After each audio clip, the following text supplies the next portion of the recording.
Hello दोस्तों, इस video में हम देखेंगे गुणनखंड से जुड़े हुए कुछ प्रश्नों को जो कि रूट पर आधारित हैं। इससे पहले भी मैं एक वीडियो ऐसा बना चुका हूं, अगर आपने वो नहीं देखा है तो ज़रूर देखें। तो चलिए शुरू करते हैं।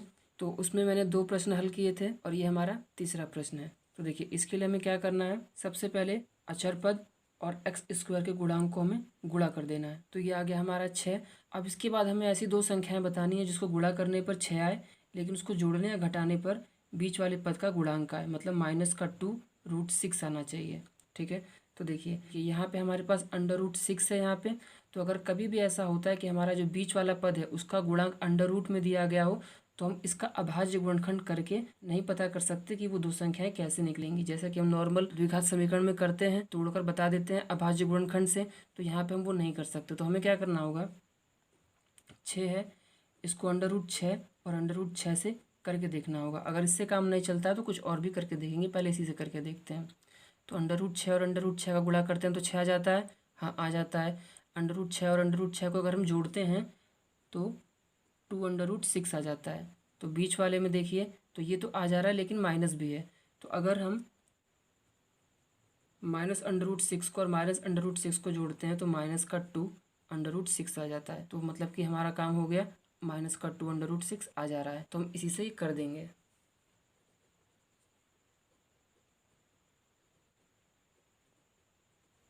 तो देखिए, मैंने यहाँ पे ये लिख दिया है। ठीक है। इसके बाद इन 2 पदों में और इन 2 पदों में हमें उभयनिष्ठ लेना है, और हम इस तरीके से उभयनिष्ठ लेंगे ताकि ब्रैकेट के अंदर जो बचे वो बराबर हो बिल्कुल। तो देखिए, यहाँ पे हमें उभयनिष्ठ लेने में थोड़ी परेशानी हो सकती है। अगर हम नॉर्मल तरीके से उभयनिष्ठ लेने चलेंगे तो यहाँ पे हमें परेशानी हो सकती है। तो हमें क्या करना होगा, इसको थोड़ा सा और तोड़ना होगा। पहला वाला पद लिख लिया मैंने। दूसरे वाले में देखिए, ये जो 6 है इसको मैं 3 × 2 भी लिख सकता हूँ, और पीछे का x माइनस इसमें भी 3 × 2, पीछे का x प्लस 2 बराबर 0। क्योंकि जो 6 होता है वो 3 × 2 के बराबर होता है, तो हम ऐसे भी लिख सकते हैं इसको। इसके बाद देखिए,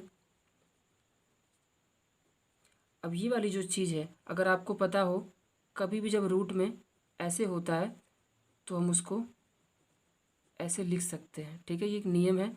तो हम इसको अब ऐसे और इसको भी ऐसे लिख सकते हैं। ठीक है, +2 और ये बराबर का यहाँ पे 0 हो गया। तो देखिए, मैंने यहाँ पे तोड़ दिया है सबको।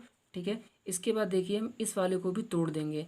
इसको भी अगर हम तोड़ते हैं, इसे 3 है तो √3 गुणे √3 लिखा जा सकता है इसको भी। तो हम इसको भी लिख देंगे, तो यहीं लिख देते हैं। ठीक है, देखिए लिख दिया मैंने यहाँ पे जो मैंने ये 2 लिखा हुआ है इसको मैं तोड़ना भूल गया यहाँ पे। तो चलिए अगली वाली लाइन में से भी तोड़ लेंगे, लिख देते हैं अगली वाली लाइन। देखिए, यहाँ पे हमने सब कुछ तोड़ दिया है। इसके बाद अब कुछ भी बाकी नहीं है जिसे हम तोड़े। तो देखिए, अब यहाँ पे हम कॉमन लेना शुरू करते हैं। तो यहाँ पे देखिए, हम क्या क्या कॉमन ले सकते हैं। पहले हमें इन दोनों का कॉमन लेना होगा और फिर इसमें से कॉमन लेना होगा। तो देखिए, क्या क्या ले सकते हैं। √3 दोनों में आ रहा है तो √3, x आ रहा है तो x भी ले सकते हैं। ठीक है, और कुछ है ही नहीं। तो देखिए, अगर हम ले लेते हैं तो क्या बचेगा, एक √3 बच जाएगा, क्योंकि एक तो बाहर है लेकिन एक अंदर बच गया। x भी एक बच जाएगा, माइनस बचेगा, और √3 तो चला गया है तो √2, और x बाहर चला गया है। इसके बाद देखिए, यहाँ पे अगर हम यहाँ पे देखिए, यहाँ पे √2 है और यहाँ पे भी √2 है प्लस के उधर, तो मतलब कि हम √2 ले सकते हैं कॉमन, √3 नहीं ले सकते यहाँ पे। और देखिए, x भी नहीं ले सकते क्योंकि x तो यहाँ पे है लेकिन यहाँ पे नहीं है। तो बस इतना ही ले सकते हैं हम यहाँ पे कॉमन। ठीक।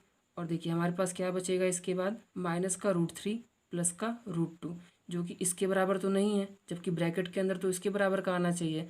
तो हमारे पास किस चीज़ की गड़बड़ हो रही है, वो है माइनस की। अगर माइनस हट जाएगा और बीच में से जहाँ पे प्लस है वहाँ माइनस हो जाएगा तो हो जाएगा। तो कभी भी ऐसा होता है कि अगर आपको दोनों का निशान बदलना है तो माइनस को बाहर ले लीजिए।